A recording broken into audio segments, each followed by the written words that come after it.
মাননীয় শপথের মহাশয়কে বরণ করে নিচ্ছে মুকুল শাহ। সেই জায়গার সিপিএম, এটা অন্য জায়গায় নয়। মন্তেশ্বর আর মেমারির ভোট যদি আপনি নাদরঘাটের সঙ্গে তুলনা করেন তাহলে কিন্তু ঠিক হবে না। শ্রীরামপুর, সমুদ্রগড় কি নরসদপুর, খাদ্রিগ্রাম ও মাটি একরকম, আর এখানকার মাটি একরকম, তাই তো সিদ্দিকুল সাহেব এখানে তো যাওয়া যেত। এই মেমারিতে এর আগেও তো পঞ্চায়েত নির্বাচন আমরা করেছি। মেমারিতে মধুদা নিজে আছে, প্রার্থী দেওয়াটি আমাদের কাছে সমস্যা, কিন্তু ৯৮ সালে আমাদের প্রার্থী দিয়ে চ্যালেঞ্জ গ্রহণ করেছিলাম যে আমরা সব আসনে প্রার্থী দেব, সমর্থ হয়েছে।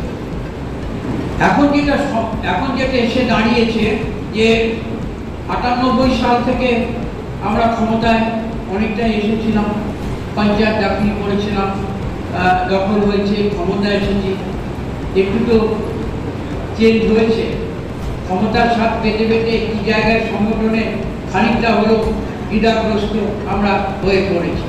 সেই জায়গাটায় দাঁড়িয়ে আপনারা এবছর লোকসভা নির্বাচন আপনারা কথা দিয়েছেন। দেখেন, আমি খানিকটা আগে আমাদের ওখানে একটা গল্পই বলছিলাম, যে যাই বলুক গণতন্ত্রে আমরা বলি সব ঠিক আছে, আসল মোটোটা কি ভোটে জেতা তো নাকি হাঁটি না কিসের জন্য বলে মোটা, কারণটা একটাই, ভোটে জিতবো মানুষের কাজ, লক্ষ্যটা তো ভোটে জেতা।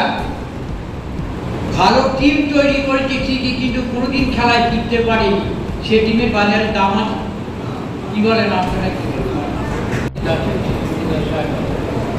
আপনারা সকলে আছেন। আসলে সিদ্দিকুল সাহেব অনেকদিন ধরে আমায় বলছিলেন তার খরচ গ্রামে যে মানব সেবার কাজ উনি করছেন, এটি মাদ্রাসা, খরচ গ্রাম মাদ্রাসা। উনি বলেছেন যে ফেরার পথে সাথ গেছে এই বাড়িতে এটি সর্বস্তরে কর্মীদের নিয়ে বৈঠক দেখেছেন। খুবই প্রাসঙ্গিক বিষয়, সেটা হচ্ছে ভোটার লিস্ট।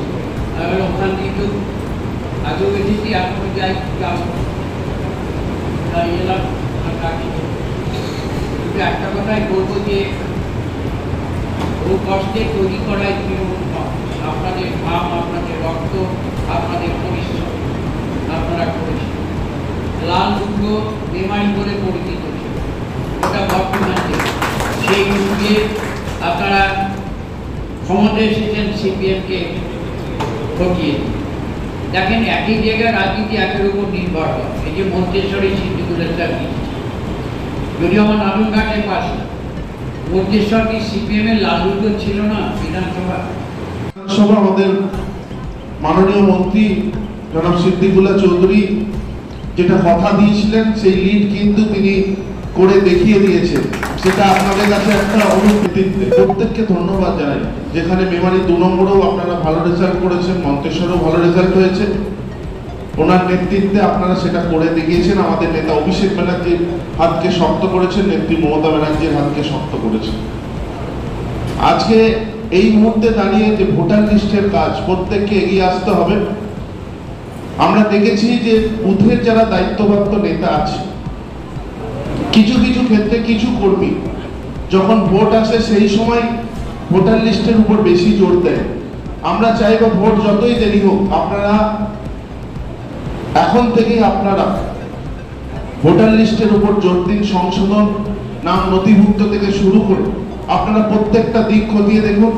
এখানে সম্পন্ন করতে হবে, এইটা হচ্ছে ভিত্তি যে আমাদের যে নির্বাচনগুলো আমরা এগিয়ে যাব, নির্বাচন করে আমাদের যে ফলাফলটা আমরা ভালো করব, তার জন্য ভোটার লিস্টের কাজ আরও ভালোভাবে করব। এখানকার কাজ যথেষ্টই ভালোভাবে হয়, সকলেই সতর্কতার সঙ্গে কাজ করেন, সেইটার জন্য আমরা বহাল রাখি।